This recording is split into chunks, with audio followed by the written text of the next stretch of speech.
¿Quién tiene la razón? ¿El presidente del Ecuador, Daniel Noboa, o su vicepresidente, Verónica Abad?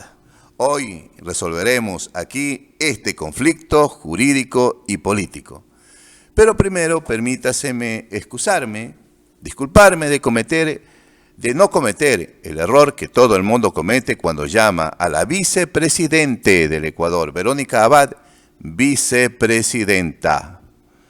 Esto es un error porque vicepresidente o presidente es participio del verbo presidir, de la misma manera que dirigente es participio del verbo dirigir.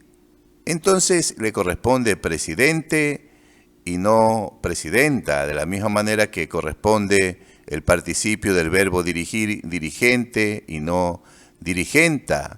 O en el caso del verbo caminar, su participio sería caminante y no caminanta. Ni caminanta, ni dirigenta, ni presidenta, ni vicepresidenta. Estos son errores por igual, ¿no? Aunque se lo use mucho, es el mismo gran error. Entonces, la forma correcta es vicepresidente, tanto en el caso de que sea hombre o sea mujer. Esa es nuestra gramática española y es lo que aquí hacemos valer. Entremos al análisis. No es la naturaleza del vicepresidente tener el encargo que le da el presidente, no. Él tiene una función específica en la Constitución, que es su función.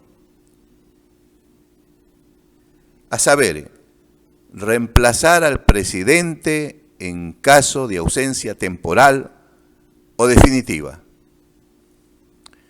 Ese es el cargo que tiene el vicepresidente, por naturaleza misma. Y ninguno otro. Es decir, se elige uno que va a gobernar, ¿no? Que va a administrar el Estado. Y en caso de ausencia temporal, ¿quién le reemplaza? En caso de ausencia definitiva, ¿qué ocurre? Bien, por eso se prevé un vicepresidente. Esa es la naturaleza del cargo de vicepresidente. Pero ¿qué ocurre? Que solamente a ratitos el vicepresidente se ausenta temporalmente y también una ausencia definitiva es muy raro. De manera que es correcto que el presidente, hasta tanto, pueda encargarle algunas tareas a su vicepresidente.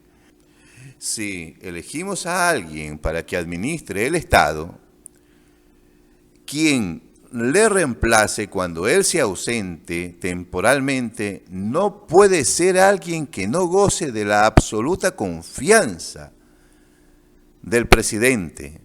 Ahora, un segundo error aquí. Que el vicepresidente puede ser escogido, supongamos, por el partido, ¿no? Aquí vemos a muchos candidatos, a veces les hemos escuchado decir, ya eso dependerá del movimiento, dependerá del partido, dependerá de la convención. Es decir, habrá una convención del movimiento político, ¿no? Que elegirá quién le va a reemplazar, quién le reemplazaría o quién le va a acompañar como binomio al candidato a presidente, ¿no? Y esto lo hemos escuchado de muchos políticos en muchas ocasiones, ¿no? No, ya eso, digamos, sería el candidato demócrata, ¿no? Él es un demócrata y como demócrata, pues él no va a asignar a dedo a su binomio, sino que es el partido, ¿no? Bien, esto es un gran error de nuestros políticos, es un gran error, no estamos entendiendo bien el asunto. Se supone que es quien te va a reemplazar en el caso de que tú, siendo presidente, te tengas que ausentar temporalmente. Es el que se va a sentar en tu sillón y va a hacer las cosas que son de tu responsabilidad y ante las que tú tienes que responder ante el pueblo. No podemos permitir o pretender que lo correcto bajo un principio democrático es que sea el partido quien elija a quien acompañará como binomio al candidato a presidente.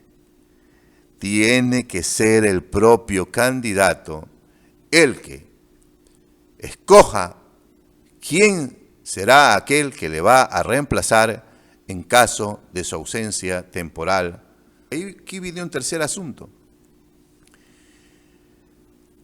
Por ley, por norma jurídica, el candidato, previo a inscribir su candidatura, debe escoger a su vicepresidente, al candidato vicepresidente, que sería quien en caso de ganar en el cargo, le reemplazaría en caso de ausencia temporal y definitiva. Bien, esto es correcto. No podemos pretender que el candidato a presidente, luego de ser elegido, pues escoja a su vicepresidente, pues aunque lo hace con los ministros, es decir, el candidato es elegido presidente y después de que es elegido a presidente, él escoge su gabinete. Bien, hacemos aquí una excepción. Él podrá escoger después de ser elegido el gabinete con el que va a gobernar, pero no de quien le va a reemplazar en caso de ausencia temporal o definitiva. En este caso, sí nos reservamos, ¿no?, y obligamos al candidato a presidente, previo a inscribir su candidatura, él haya designado a quién le reemplazará en caso de ausencia temporal o definitiva. Bien, entonces vamos entendiendo estos cargos, el de presidente y el de vicepresidente. No se puede manejar de otra manera. Cuando un vicepresidente cae en oposición a su presidente, es un hecho político contra natura, contrario a la naturaleza misma. Se supone que quien reemplaza al presidente en su ausencia temporal no puede ser alguien del cual el presidente no se pueda fiar, porque el presidente tiene que tener entera libertad, entera tranquilidad, para que pueda ausentarse tranquilamente, teniendo plena confianza en quien le va a reemplazar durante ese tiempo que esté ausente temporalmente. Si entendemos esto, que es tan elemental y tan fundamental, se nos van a ir aclarando las cosas.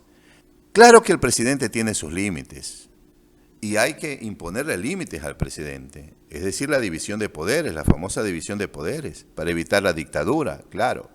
Existe un presidente, pero al gobierno de ese presidente, al poder de ese presidente, le ponemos un límite. ¿En qué? En el Parlamento, en la Asamblea, en el Congreso. Ese Parlamento limita el poder de ese presidente. Y así evitamos dictadura. Podríamos elegir por voto, ¿no es cierto?, a un presidente, pero si luego toma todo el poder para sí y se vuelve un autócrata, entonces no podríamos hablar de democracia, ¿verdad que no? De manera que esta división del poder es fundamental para que haya democracia. Pero no tenemos que confundirnos. Aquella división del poder, aquel límite al ejercicio del poder por parte del presidente en un régimen presidencialista como el nuestro aquí en el Ecuador, es una cosa.